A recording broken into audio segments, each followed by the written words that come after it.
this video, I'll be walking you through Sent Invoices.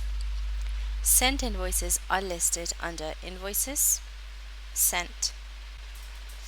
Users can click on the invoice amount, and this will open up the invoice details. Users can also click on the download link to download the Sent invoice in numerous formats, or to download in bulk. Then click on the invoices you need to download, and at the top here click on the download button.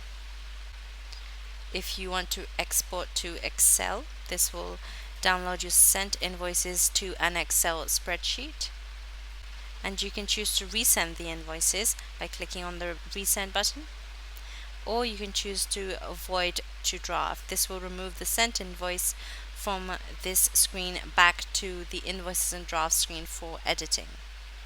We strongly recommend printing out a hard copy of the invoice before you void it back to draft. You cannot void a Sent invoice if a payment has been allocated to it. You would first have to reverse the allocation. Click on this button to be led to the payment screen, then you can fill in the payment if needed for the invoice.